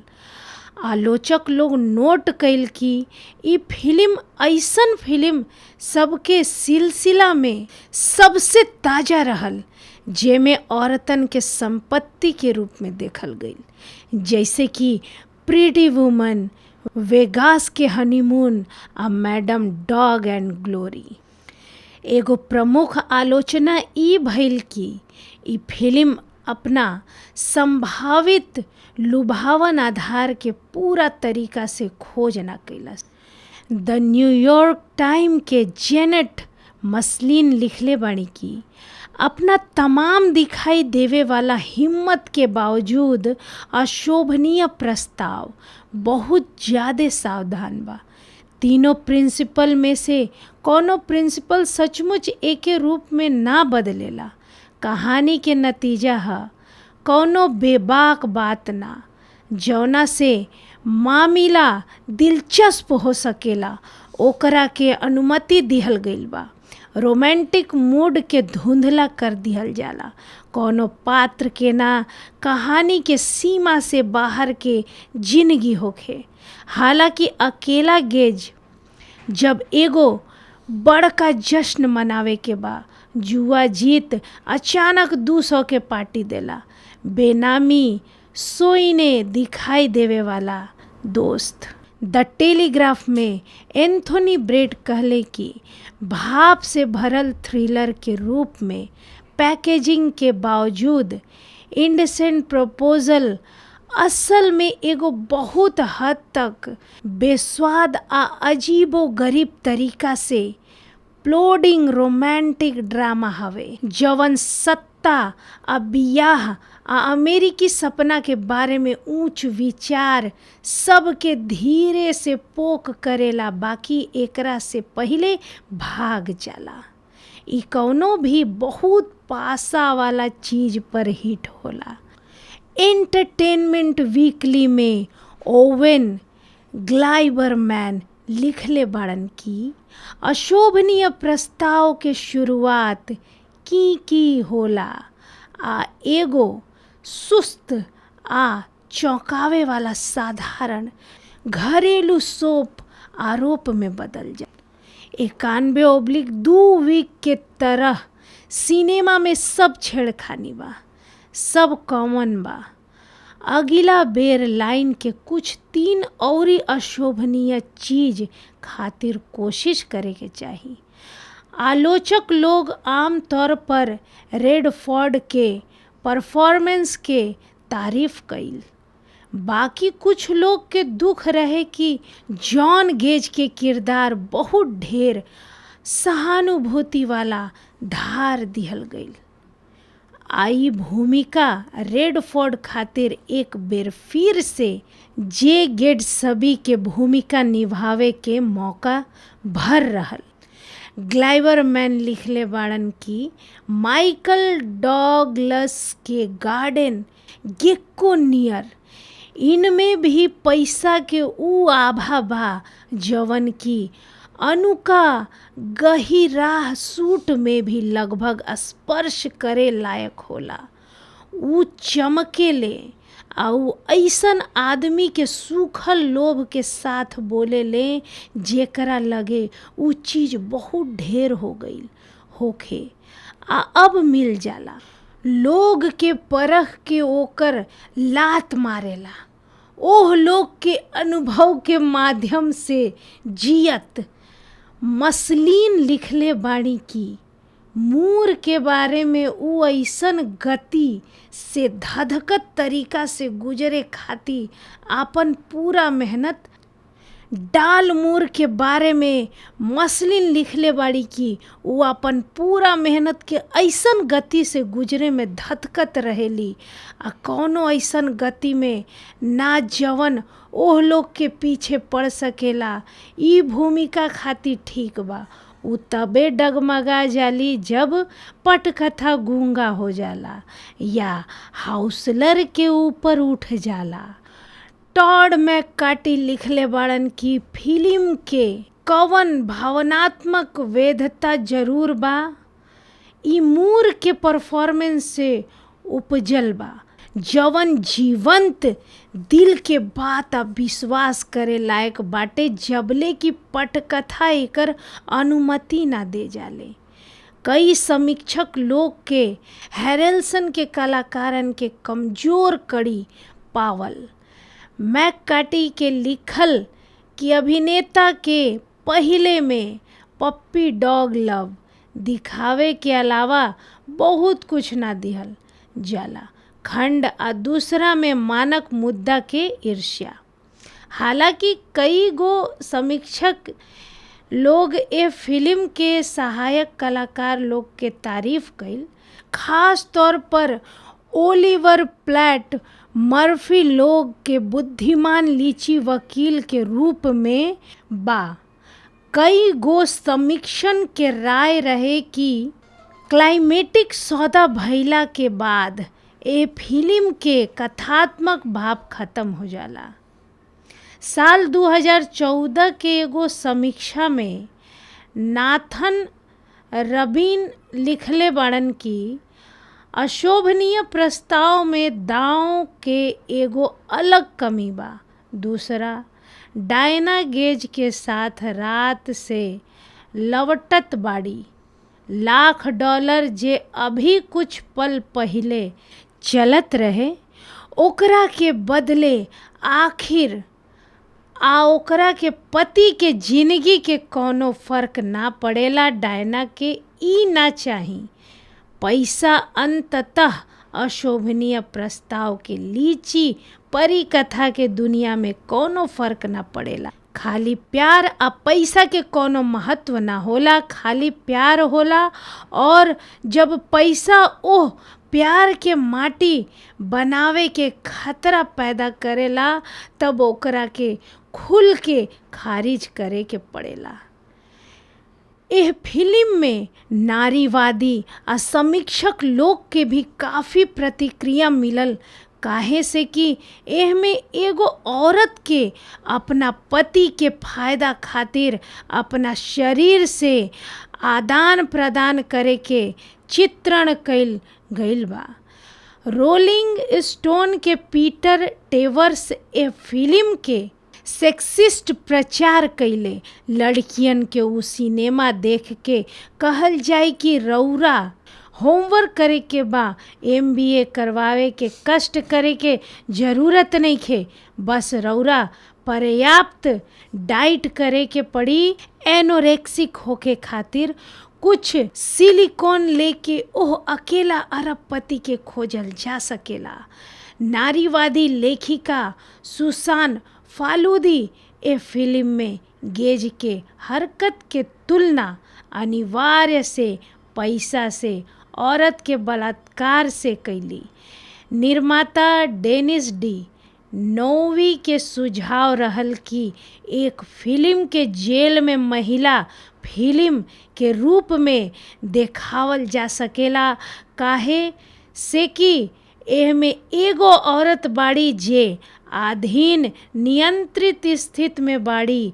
कैमिली पगलिया एह बात से असहमत रहली आ कहली कि एह तस्वीर में का बा कि सिनेमा देखे वाला लोग औरतन के कामुकता के साथ ऐसन तरीका से तालमेल बैठावेला जेकरा के नारीवादी बयानबाजी परिभाषित करे में असमर्थ बा।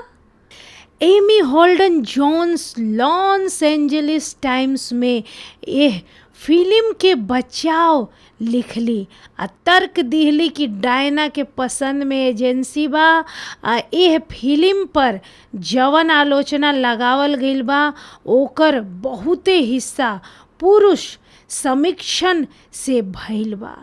बाद में जोन्स कहले कि जब ये फिल्म रिलीज भइल तभी बहुत विवाद पैदा कैलस, काहे से कि रउआ जानत बानी हम ई बात कैसे लिख सकत रहनी कि एगो औरत के एह लइका के साथ रात बितावे के काम $1,00,000 में। ई विचार की मेहरारू के ओहमे से कोनो चीज से प्रलोभन ना मिले के चाही आ ओकरा अतना शुद्ध होखे के चाही कि रउरा ओकरा ऐसन महसूस करे पर सिनेमा ना बना सकिले, माने कि जाके कोनो फ्रेंच सिनेमा देखी। ई एकरा से ढेर जटिल बा। एह फिल्म के सकारात्मक समीक्षा करे वाला कुछ समीक्षण में रोजर एबर्ट के नाम शामिल बा। एबर्ट एह फिल्म के रिस्केल एंड एबर्ट पर अंगूठा दिहले, जबकि उनकर साथी जीन सिस्केल एकरा के अंगूठा दिहले। अपना प्रिंट रिव्यू में एबर्ट मान लिहले कि तर्क के बड़हन चुनौती बाड़ी सा आ कथानक हेर फेर वाला बाटे। बाकी कहले कि यहाँ एगो वास्तविक रोमांटिक भावना काम करेला। ई निष्कर्ष निकलले कि अविश्वास के जरूरी निलंबन काहे बा। हम टिकट के खिड़की पर लाइन में खड़ा हो गईनी। हम असली दुनिया छोड़ल चाहत बानी 1-2 घंटा खातिर। वैसे भी उहे फिल्म के व्यभिचार के वास्तविक रात के ऑफ स्क्रीन रखे के फैसला के भी बुद्धिमानी बतावेले। द न्यूयॉर्क टाइम्स के कैरिन जेम्स भी एगो सकारात्मक समीक्षा दिहली आ लिखली कि वेगास में हनीमून आ मैड डॉग एंड ग्लोरी लोग के खरीद आ वस्तु विनिमय के मुद्दा के आसपास नाचत बाड़े। इंडेसेंट प्रपोजल एकरा के अपनावेला। ई दूर से एगो बढ़िया फिल्म ना होवे, मनोरंजक फिल्म। इनके साथी जेनेट मसलिन भी यही तरह के मिश्रित प्रतिक्रिया दिहली आ कहली कि ई फिल्म हास्यास्पद आधार के साथ काम कैल आ खराब तरीका से अंडरराइटेड पटकथा। फ्लैश डांस के निर्देशक के जरूरत बा आ फैटल अट्रैक्शन के अबहियो ओह तरह के सेक्सी पॉप दृष्टांत सामने आइल बा जौना में मिस्टर लाइन के फिल्म में शायद कोनो कलाकारन ना होखे मनुष्य के हालत पर रोशनी, बाकिर ई रौरा के पर्दा से चिपकल जरूर रखेले। समीक्षा एग्रीगेटर रोटन टमाटर पर एंडरसन प्रपोजल के 47 समीक्षा के आधार पर 34% सड़ल रेटिंग बा। औसत रेटिंग 4.8/10 बा। आम सहमति में कहल गईल बा कि लूरिड बाकी उमंग से काम कैलस। एंडरसन प्रपोजल के एकरा के अपना शुरुआती टिटिलेटिंग आधार से परे रखे में दिक्कत होला। दर्शक लोग के प्रतिक्रिया कम नकारात्मक रहल। सिनेमा स्कोर द्वारा पोल कैल गई लोग के औसत ग्रेड A+ पर B दिहल गई। F स्केल तक के बा। ई फिल्म गोल्डन रास्पबेरी अवार्ड के संस्थापक जॉन विलियन के किताब द ऑफिशियल रजी मूवी गाइड में अब तक के बनल 100 सबसे मज़ेदार सबसे खराब फिल्म सब में से एक के रूप में लिस्ट कईल गईल बा। इंडेसेंट प्रपोजल 1993 में बनल एगो अमेरिकी कामुक ड्रामा फिल्म हवे जेकर निर्देशन एड्रियन लाइन कइले बाड़े आ एमी हॉल्डन जोन्स लिखले बाड़ी। ई जैक एंगलहार्ट के 1988 के उपन्यास पर आधारित बा जौना में एगो अजनबी आदमी के ओर से पत्नी के रात बितावे खातिर $1,00,000 के प्रस्ताव से एगो जोड़ा के बियाह बाधित हो जाला। एह में रॉबर्ट रेडफोर्ड, डेमी मूर आ वुडी हैरेल्सन मुख्य भूमिका में बाड़े। एकरा कहानी के षड्यंत्र आ अप्रत्याशित खातिर आलोचकन के ओर से एकरा के अधिकतर नकारात्मक प्रतिक्रिया मिलल। एकरा से विवाद भी पैदा भइल। नारीवादी लोक तर्क रहल कि एह फिल्म के आधार देह व्यापार आ औरतन के संपत्ति के रूप में व्यवहार के बढ़ावा देला।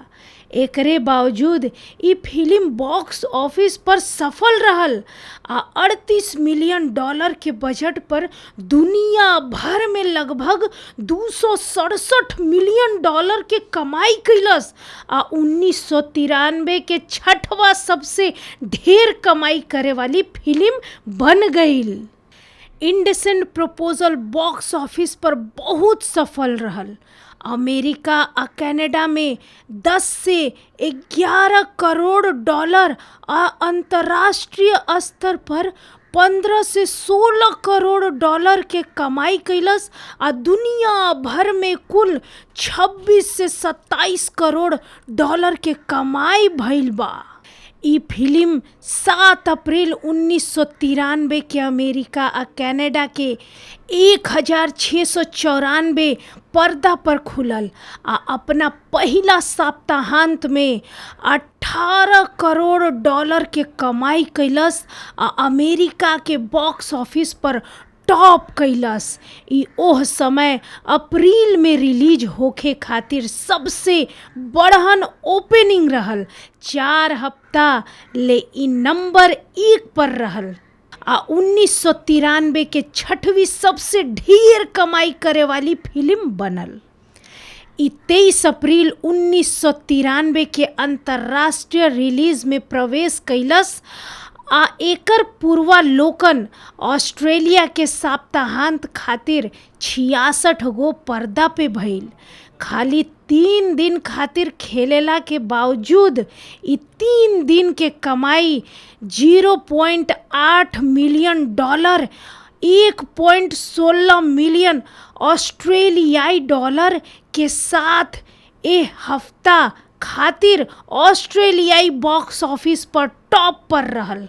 ई आधिकारिक तौर पर 29 अप्रैल के ऑस्ट्रेलिया में खुलल आ 4 हफ्ता और नंबर 1 पर रहल।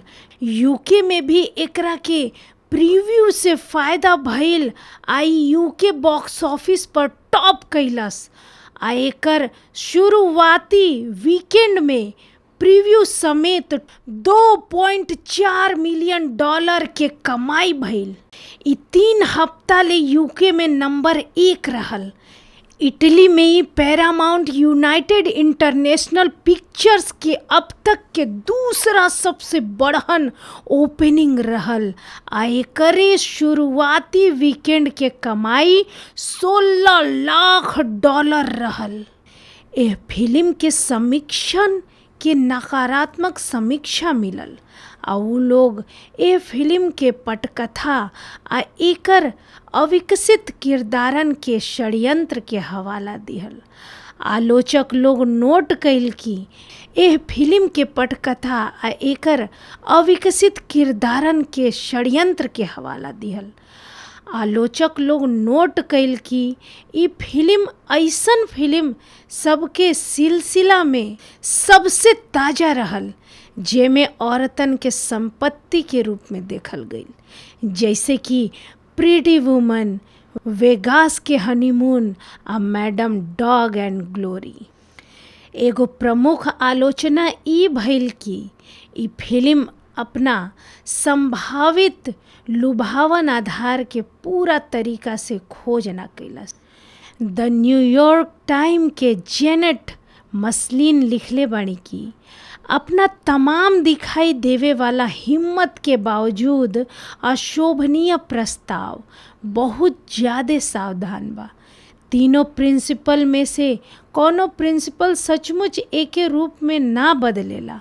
कहानी के नतीजा है कोनो बेबाक बात ना, जौना से मामला दिलचस्प हो सकेला ओकरा के अनुमति दिहल गईल बा। रोमांटिक मूड के धुंधला कर दिहल जाला। कोनो पात्र के ना कहानी के सीमा से बाहर के जिंदगी होखे। हालांकि अकेला गेज जब एगो बड़का जश्न मनावे के बा, जुआ जीत अचानक 200 के पार्टी देला।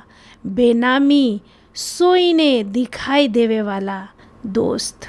द टेलीग्राफ में एंथोनी ब्रेड कहले कि भाप से भरल थ्रिलर के रूप में पैकेजिंग के बावजूद इंडेसेंट प्रपोजल असल में एगो बहुत हद तक बेस्वाद आ अजीबो गरीब तरीका से प्लोडिंग रोमांटिक ड्रामा हवे, जवन सत्ता आ बियाह आ अमेरिकी सपना के बारे में ऊंच विचार सबके धीरे से पोक करेला, बाकी एकरा से पहिले भाग जाला। ई कौनो भी बहुत पासा वाला चीज पर हिट होला।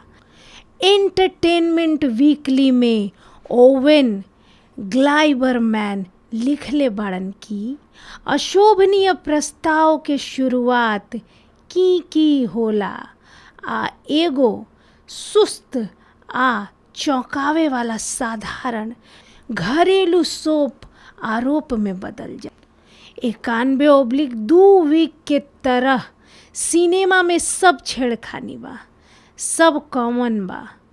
अगला बेर लाइन के कुछ 3 औरी अशोभनीय चीज खातिर कोशिश करे के चाही। आलोचक लोग आमतौर पर रेडफोर्ड के परफॉर्मेंस के तारीफ कइल। बाकी कुछ लोग के दुख रहे कि जॉन गेज के किरदार बहुत ढेर सहानुभूति वाला धार दिहल गईल।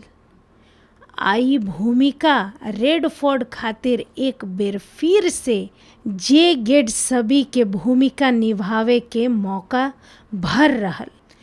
ग्लाइबरमैन लिखले बाड़न कि माइकल डॉगलस के गार्डन गेक्को नियर इनमें भी पैसा के ऊ आभा बा जवन की अनुका गहिराह सूट में भी लगभग स्पर्श करे लायक होला।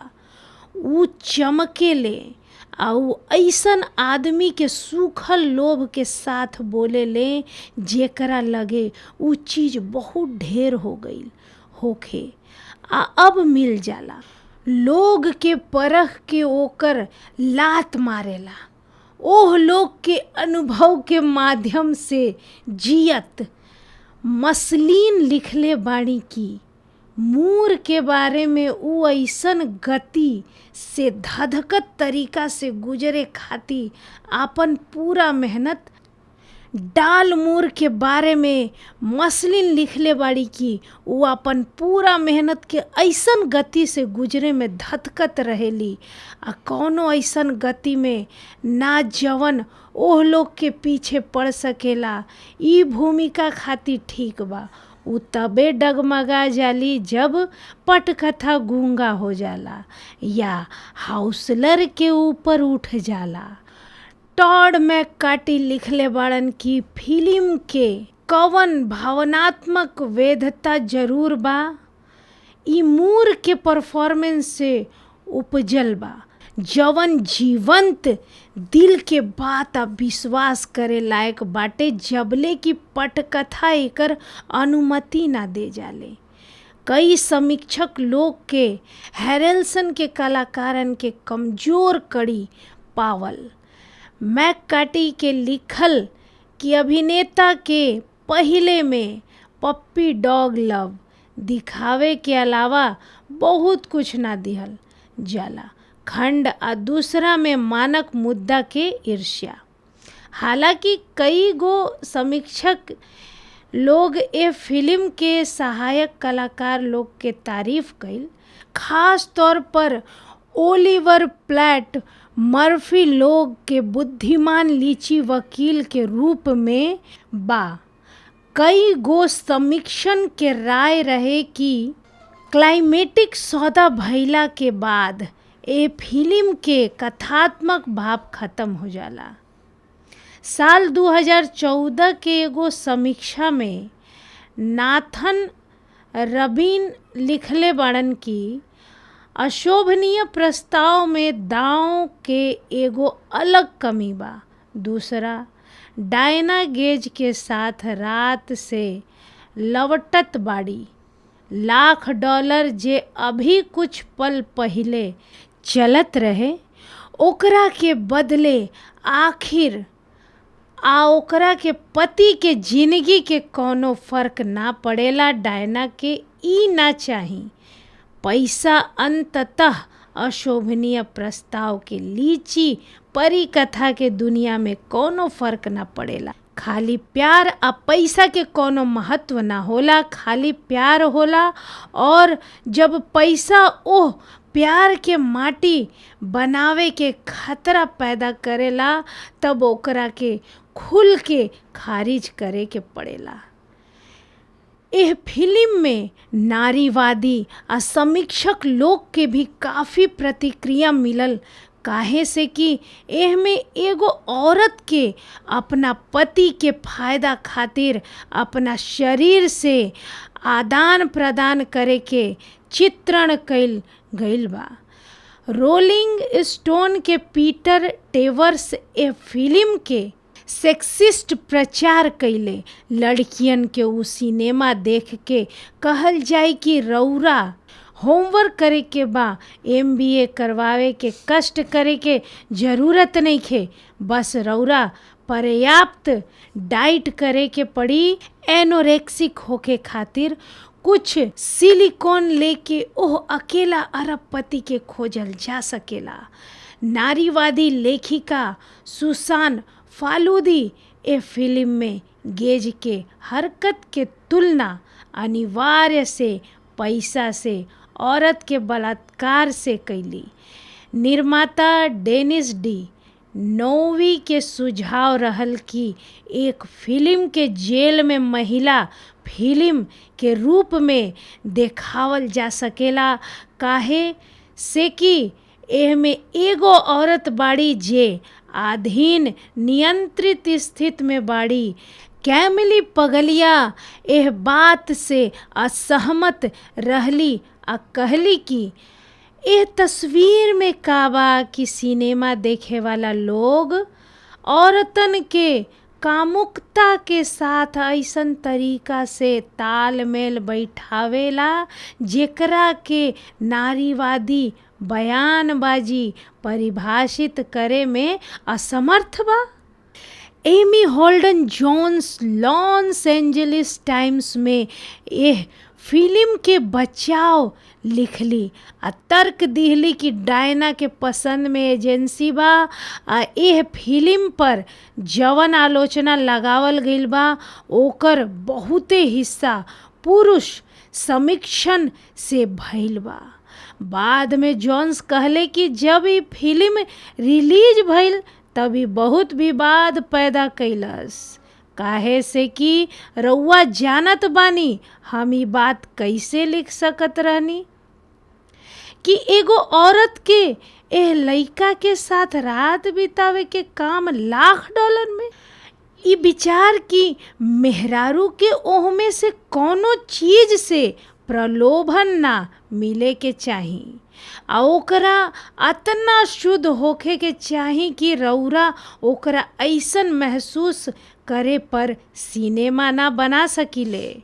माने कि जाके कौनो फ्रेंच सिनेमा देखी, ई एकरा से ढेर जटिल बा। एह फिल्म के सकारात्मक समीक्षा करे वाला कुछ समीक्षन में रोजर एबर्ट के नाम शामिल बा। एबर्ट एह फिल्म के रिस्केल एंड एबर्ट पर अंगूठा दिहले, जबकि उनकर साथी जीन सिस्केल एकरा के अंगूठा दिहले। अपना प्रिंट रिव्यू में एबर्ट मान लिहले कि तर्क के बड़हन चुनौती बाड़ी सा आ कथानक हेर फेर वाला बाटे। बाकी कहले कि यहाँ एगो वास्तविक रोमांटिक भावना काम करेला। इ निष्कर्ष निकलले कि अविश्वास के जरूरी निलंबन काहे बा। हम टिकट के खिड़की पर लाइन में खड़ा हो गईनी, हम असली दुनिया छोड़ल चाहत बानी 1-2 घंटा खातिर। वैसे भी उहे फिल्म के व्यभिचार के वास्तविक रात के ऑफ स्क्रीन रखे के फैसला के भी बुद्धिमानी बतावेले। द न्यूयॉर्क टाइम्स के कैरिन जेम्स भी एगो सकारात्मक समीक्षा दिहली आ लिखली कि वेगास में हनीमून आ मैड डॉग एंड ग्लोरी लोग के खरीद आ वस्तु विनिमय के मुद्दा के आसपास नाचत बाड़े। इंडसेंट प्रपोजल एकरा के अपनावेला। ई दूर से एगो बढ़िया फिल्म ना होवे, मनोरंजक फिल्म। इनके साथी जेनेट मसलिन भी यही तरह के मिश्रित प्रतिक्रिया दिहली आ कहली कि ई फिल्म हास्यास्पद आधार के साथ काम कइल आ खराब तरीका से अंडरराइटेड पटकथा। फ्लैश डांस के निर्देशक के जरूरत बा आ फैटल अट्रैक्शन के अबहियो ओह तरह के सेक्सी पॉप दृष्टांत सामने आइल बा जौना में मिस्टर लाइन के फिल्म में शायद कोनो कलाकारन ना होखे मनुष्य के हालत पर रोशनी, बाकिर ई रौरा के पर्दा से चिपकल जरूर रखेले। समीक्षा एग्रीगेटर रोटन टमाटर पर एंडरसन प्रपोजल के 47 समीक्षा के आधार पर 34% सड़ल रेटिंग बा। औसत रेटिंग 4.8/10 बा। आम सहमति में कहल गईल बा कि लूरिड बाकी उमंग से काम कैलस। एंडरसन प्रपोजल के एकरा के अपना शुरुआती टिटिलेटिंग आधार से परे रखे में दिक्कत होला। दर्शक लोग के प्रतिक्रिया कम नकारात्मक रहल। सिनेमा स्कोर द्वारा पोल कइल गईल लोग के औसत ग्रेड A+ पर B दिहल गईल। F स्केल तक के बा। ई फिल्म गोल्डन रास्पबेरी अवार्ड के संस्थापक जॉन विलियन के किताब द ऑफिशियल रजी मूवी गाइड में अब तक के बनल 100 सबसे मज़ेदार, सबसे खराब फिल्म सब में से एक के रूप में लिस्ट कइल गईल बा। इंडसेंट प्रपोजल 1993 में बनल एगो अमेरिकी कामुक ड्रामा फिल्म हवे जेकर निर्देशन एड्रियन लाइन कइले बाड़े आ एमी हॉल्डन जोन्स लिखले बाड़ी। ई जैक एंगलहार्ट के 1988 के उपन्यास पर आधारित बा, जौना में एगो अजनबी आदमी के ओर से पत्नी के रात बितावे खातिर $1,00,000 के प्रस्ताव से एगो जोड़ा के बियाह बाधित हो जाला।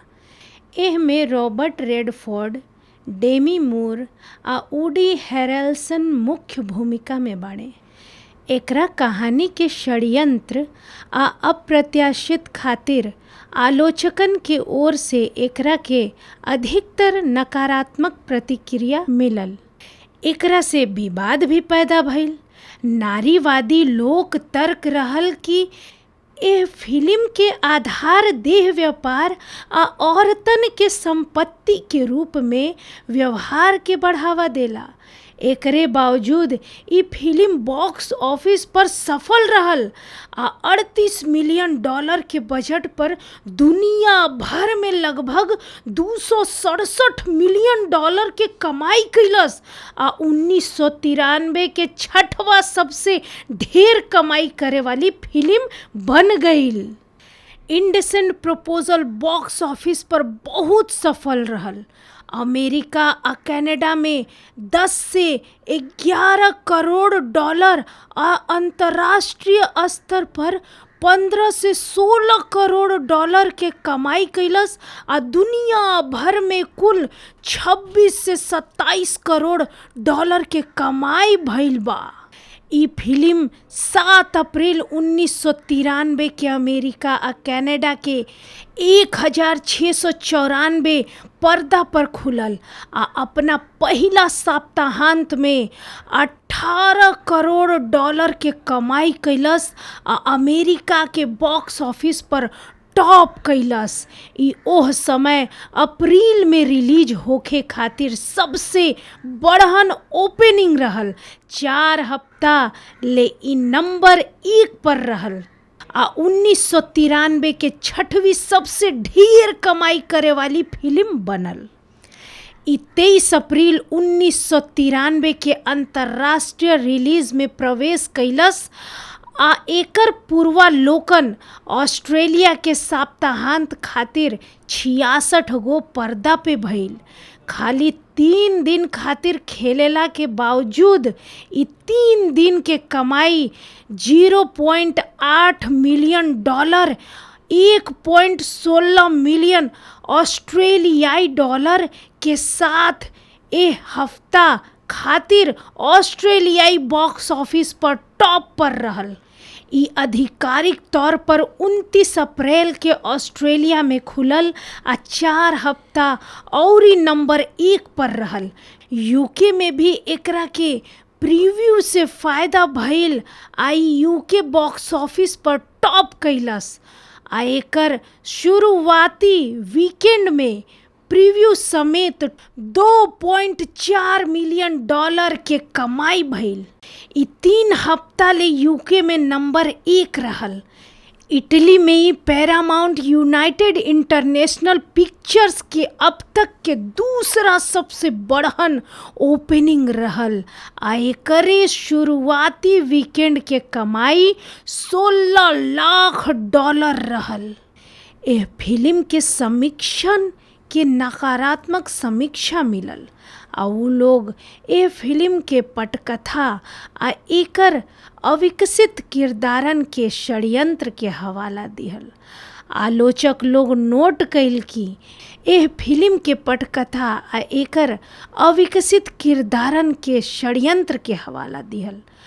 आलोचक लोग नोट कैल कि ई फिल्म ऐसन फिल्म सबके सिलसिला में सबसे ताजा रहल जेमे औरतन के संपत्ति के रूप में देखल गईल, जैसे कि प्रीटी वुमन, वेगास के हनीमून आ मैडम डॉग एंड ग्लोरी। एगो प्रमुख आलोचना ई भइल कि ई फिल्म अपना संभावित लुभावन आधार के पूरा तरीका से खोज ना कैलस। द न्यूयॉर्क टाइम के जेनेट मसलिन लिखले बानी कि अपना तमाम दिखाई देवे वाला हिम्मत के बावजूद अशोभनीय प्रस्ताव बहुत ज़्यादा सावधान बा। तीनों प्रिंसिपल में से कोनो प्रिंसिपल सचमुच एके रूप में ना बदलेला। कहानी के नतीजा है कौनो बेबाक बात ना, जौना से मामला दिलचस्प हो सकेला ओकरा के अनुमति दिहल गईल बा। रोमांटिक मूड के धुंधला कर दिहल जाला। कौनो पात्र के ना कहानी के सीमा से बाहर के जिंदगी होखे। हालांकि अकेला गेज जब एगो बड़का जश्न मनावे के बा। जुआ जीत अचानक 200 के पार्टी देला। बेनामी सोईने दिखाई देवे वाला दोस्त। द टेलीग्राफ में एंथोनी ब्रेड कहले कि भाप से भरल थ्रिलर के रूप में पैकेजिंग के बावजूद इंडेसेंट प्रपोजल असल में एगो बहुत हद तक बेस्वाद आ अजीबो गरीब तरीका से प्लोडिंग रोमांटिक ड्रामा हवे जवन सत्ता आ बियाह आ अमेरिकी सपना के बारे में ऊंच विचार सबके धीरे से पोक करेला, बाकी एकरा से पहिले भाग जाला। ई कौनो भी बहुत पासा वाला चीज पर हिट होला। एंटरटेनमेंट वीकली में ओवेन ग्लाइबरमैन लिखले बाड़न की अशोभनीय प्रस्ताव के शुरुआत की होला आ एगो सुस्त आ चौंकावे वाला साधारण घरेलू सोप आरोप में बदल जाए। 91/2 वीक के तरह सिनेमा में सब छेड़खानी बा, सब कॉमन बा।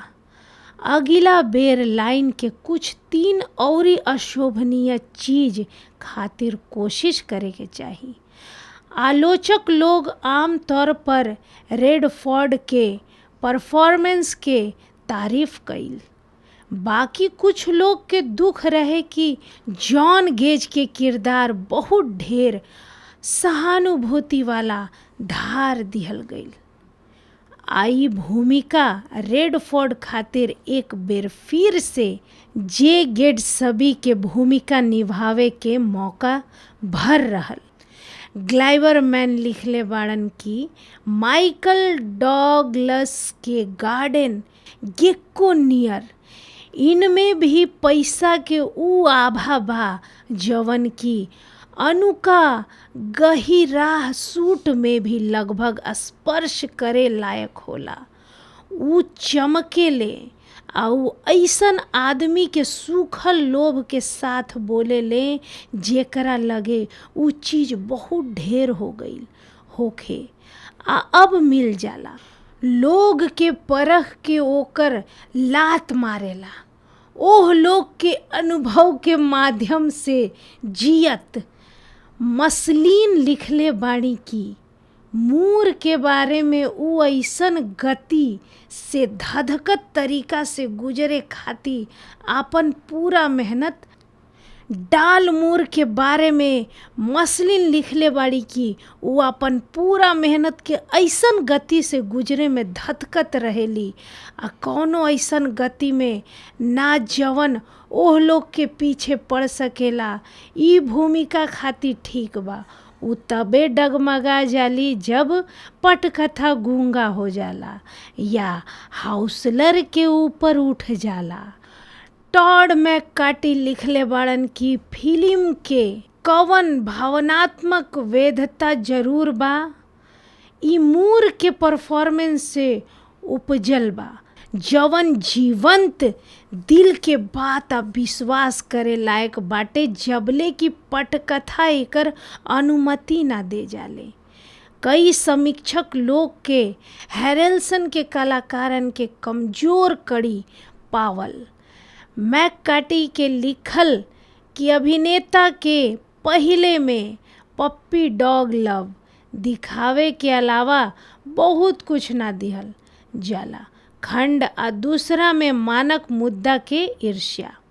हालांकि कई गो समीक्षक लोग ए फिल्म के सहायक कलाकार लोग के तारीफ कइल, खास तौर पर ओलिवर प्लैट मर्फी लोग के बुद्धिमान लीची वकील के रूप में बा। कई गो समीक्षन के राय रहे कि क्लाइमेटिक सौदा भइला के बाद ए फिल्म के कथात्मक भाव खत्म हो जाला। साल 2014 के एगो समीक्षा में नाथन रबीन लिखले बाड़न की अशोभनीय प्रस्ताव में दांव के एगो अलग कमी बा। दूसरा, डायना गेज के साथ रात से लवटत बाड़ी। $1,00,000 जे अभी कुछ पल पहिले चलत रहे, ओकरा के बदले आखिर ओकरा के पति के जिंदगी के कोनो फर्क ना पड़ेला। डायना के ई ना चाही। पैसा अंततः अशोभनीय प्रस्ताव के लीची परी कथा के दुनिया में कोनो फर्क ना पड़ेला। खाली प्यार आ पैसा के कोनो महत्व ना होला, खाली प्यार होला। और जब पैसा ओह प्यार के माटी बनावे के खतरा पैदा करेला, तब ओकरा के खुल के खारिज करे के पड़ेला। एह फिल्म में नारीवादी आ समीक्षक लोग के भी काफ़ी प्रतिक्रिया मिलल, काहे से कि एह में एगो औरत के अपना पति के फायदा खातिर अपना शरीर से आदान प्रदान करे के चित्रण कइल गइल बा।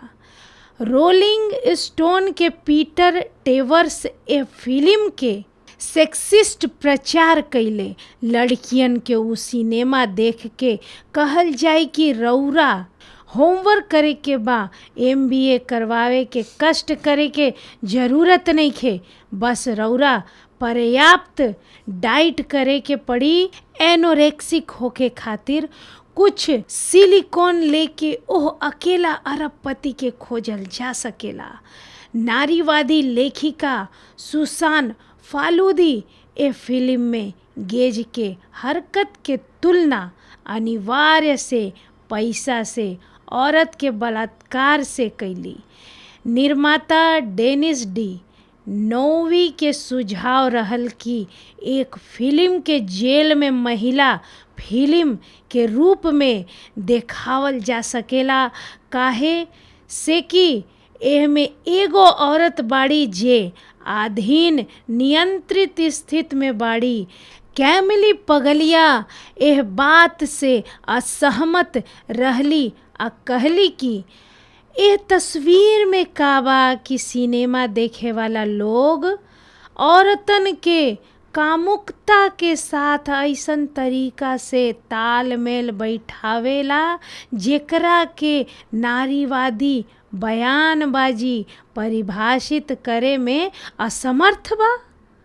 Amy Holden Jones Los Angeles Times में यह फिल्म के बचाव लिखली आ तर्क दिहली कि डायना के पसंद में एजेंसी बा। आ यह फिल्म पर जवन आलोचना लगावल गइल बा ओकर बहुते हिस्सा पुरुष समीक्षण से भइल बा। बाद में जोन्स कहले कि जब ये फिल्म रिलीज भइल तभी बहुत विवाद पैदा कैलस, काहे से कि रउआ जानत बानी हम ई बात कैसे लिख सकत रहनी कि एगो औरत के एह लइका के साथ रात बितावे के काम $1,00,000 में। ई विचार की मेहरारू के ओह में से कोनो चीज से प्रलोभन ना मिले के चाही आ ओकरा अतना शुद्ध होखे के चाही कि रउरा ओकरा ऐसन महसूस करे पर सिनेमा ना बना सकिले, माने कि जाके कोनो फ्रेंच सिनेमा देखी। ई एकरा से ढेर जटिल बा। एह फिल्म के सकारात्मक समीक्षा करे वाला कुछ समीक्षण में रोजर एबर्ड के नाम शामिल बा। एबर्ड ए फिल्म के रिस्केल एंड एबर्ड पर अंगूठा दिहले, जबकि उनकर साथी जिन सिस्केल एकरा के अंगूठा दिहले। अपना प्रिंट रिव्यू में एबर्ड मान लिहले कि तर्क के बड़हन चुनौती बाड़ी सा आ कथानक हेर फेर वाला बाटे। बाकी कहले कि यहाँ एगो वास्तविक रोमांटिक भावना काम करेला। ई निष्कर्ष निकलले कि अविश्वास के जरूरी निलंबन काहे बा। हम टिकट के खिड़की पर लाइन में खड़ा हो गईनी।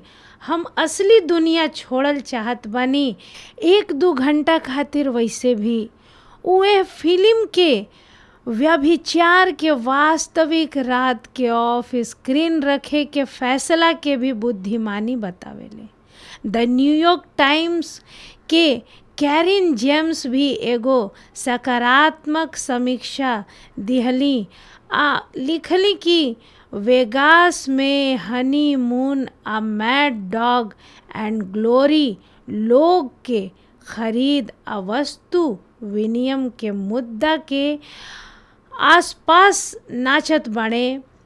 इंडसेंट प्रपोजल एकरा के अपनावेला। ई दूर से एगो बढ़िया फिल्म ना होवे, मनोरंजक फिल्म।